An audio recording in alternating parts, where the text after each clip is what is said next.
कन्नड तालुक्यातील कोणतं गाव तुमचं? तांदळवाडी. तांदळवाडीचे काय नाव तुमचं? काकासाहेब शिवाजी गोडसे.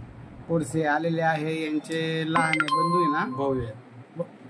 बरं बरं. काय करता तुम्ही भाऊ? मी गाडी चालवतो आणि भाऊ बी गाडी चालवतो. 4 एकर शेती आहे. BA कंप्लीट झालेलं आहे शिक्षण. BA कंप्लीट झालेलं आहे.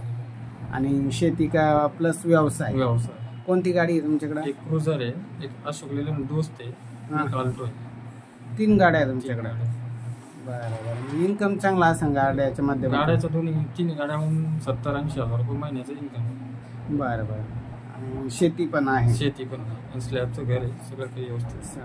तुमचं लग्न झालं? माझं लग्न झालंय. बहीण नाही. एक मला आणा. आई वडील आहे. शेती करतात. बरोबर. आता लग्न करायचं तर मग शिक्षण BA झालं. जन्मतारीख भावाची? 97 जन्म. 97 जन्म. काय अपेक्षा काय असतात? अपेक्षा काही नाही. 10वी 11वी 12वी असली तरी चालते आम्हाला. बरोबर. तुमची ही माहिती यूट्यूब चॅनल, इंस्टाग्राम, फेसबुक याला टाकली चालेल ना? चालेल. बरं. मग तुमचा मोबाईल नंबर सांगा. 76 66 94 98 40.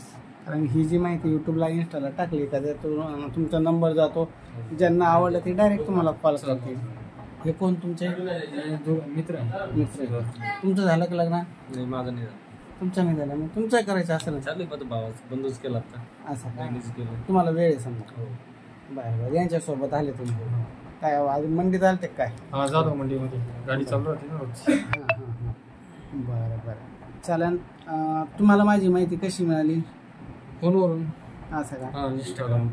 Insta Facebook? इंस्टामुळं फेसबुकमुळं मी त्यातले त्यात गावाकडले, त्यामुळे आम्हाला जास्त भरोसा पडला. गावा शेजारची, त्याच्यामुळे भरोसा पडला जरा. आता मग असं किती बी येतात कॉल, आम्हाला भरोसा नाही बसत ना. कॉल येणारे भरपूर कॉल आहे, पण आता शिवा शेजारी आहे त्या हिशोबाने आम्ही हिंमतच गेली. चला जायचंच बा असं. बरं. इथं आल्यावर बरं वाटलं ना? बरं वाटलं. काही खिसा कापल्यासारखं नाही वाटलं? बरं. कसं आहे, जेवढं होईना आपण तेवढा प्रयत्न करतो. गेल्या 12 वर्षापासून 90 वर्षाचं केंद्र चालवतं. आतापर्यंत जवळजवळ 4-5 हजार मुला मुलींची लग्न जमलं. पण काय आहे सांगताना मी क्लिअर सांगतो, बाबा हो, नाव नोंदणी केल्यानंतर लग्न जमेलच असं नाही. आणि मीच नाही, कोणत्याच वधूवर सूचक केंद्रात खात्रीशीर असं नसतं जमन म्हणून. दाखवण्याचं काम जसं आमच्याकडे स्थळ येतात तसे आम्ही तुम्हाला दाखवतो. योगाचा भाग आहे, कोणाचं लवकर जमतं, कोणाचं उशिरा जमतं. जोडा हा प्रत्येकाचा नेमलेला आहे. शेतकऱ्याचे लग्न जमतात, व्यावसायिकाचे जमतात, नोकरीवाल्याचे जमतात. कधी करोडपती बी लग्न वाचून टांगलेला आहे. क्लास 1 अधिकारी बी बरेच पण आहे, मुली आहे, त्यांचे सुद्धा लग्न जमत नाही. पण हे न जमण्याचे खरं कारण जर म्हणलं तर अपेक्षा. तुम्ही तुमच्या अपेक्षा जर कमी केल्या तर तुमची निश्चित लग्न जमते. प्रत्येकाने आपली योग्यता बघावी. योग्यतेनुसार जर स्थळ शोधले तर लग्न जमतं. पण आपल्या योग्यतेच्या पलीकडे आबाढव्या अपेक्षा करायच्या आणि नंतर वधूवरवाल्यांनी बी सांगायचं की तुम्ही चांगले दाखवा, तुम्ही चांगले दाखवा काय. जर आमच्याकडे हजारो मुलं आहे पण मुली पण आहे आणि त्यातून तुम्हाला सिलेक्शन करता येत नाही तर ही चुकी आपली समजा. ज्यावेळेस आपल्याला 10-5 मुलांनी किंवा मुलींनी नकार दिला त्यावेळेस आपल्याला अंदाज यायला पाहिजे आपण त्यांच्या पात्रतेत बसत नाही. मग आपण कुठेतरी आपली चॉईसमध्ये बदल करायला पाहिजे. जे मुलं मुली बदल करतात त्यांची लग्न जमतात. मागच्या रविवारी मनोलीचं आणि रोहिल्याचं ते लग्न जमलं. त्याच्यानंतर ह्या रविवारी पारळ्याची मुलगी, ढेकूचा मुलगा ते लग्न जमलं. परत आता कन्नडची मुलगी, सालुखेडचा काळ्याचा मुलगा ते आता लग्न जमलं. ते 10 तारखेला साखरपुडा आहे. त्याच्यानंतर आता बोलठांचं रिंढे आणि पाटील तेही पसंती झाली. अशा ह्या हप्त्यात जवळजवळ 7-8 झाली.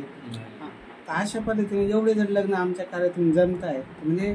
पण याला कसं आहे, पालकांनी सुद्धा फॉलोअप घेणं गरजेचं आहे. समजा आम्ही बाळाटा ग्रुपला टाकला, तुम्हाला जर तो वाटला आपल्या नात्यात, वयात, शिक्षणात कुठेतरी मॅच होणार आहे, तुमचं काम काय? त्यांना कॉल करणं, त्यांना आपला फोटो बायोडाटा पाठवणं, आपली सविस्तर माहिती देणं, त्यांना घरापर्यंत चहा प्यायला बोलवणं किंवा आपण त्यांच्या घरी चहा प्यायला जाणं. ही जी क्रिया केली ना ती एकमेकाला जवळीकता साधते. मग ते जवळ ज्यावेळेस येतात त्यावेळेस आपलेपणा वाटतो करायचे. तर आपल्या जवळचे पाहुणे ही कुठं नात आहे तिकडून नात आहे. मग त्या माणसाला थोडंसं एखादी बाजू जरी आपली कमजोर वाटली, समजा शेती कमी वाटली किंवा नोकरी पगार कमी वाटला, पण तेव्हा जाऊन पाहुणे माणसं चांगलं आहे काही हरकत नाही ते लग्न म्हणतात. आजकाल काय स्वतःहून कॉल करायला कोणी तयार नाही आणि मग त्याच्यामुळे लग्न जमत नाही. आता तुमची माहिती युट्यूबला, इंस्टाला, फेसबुकला टाकतो, ज्यांना आवडलं ते कॉल करतील. हां, डायरेक्ट तुमचा नंबर दिलेला आहे किंवा माझा नंबर आहे सगळीकडे 9403 41 40 87.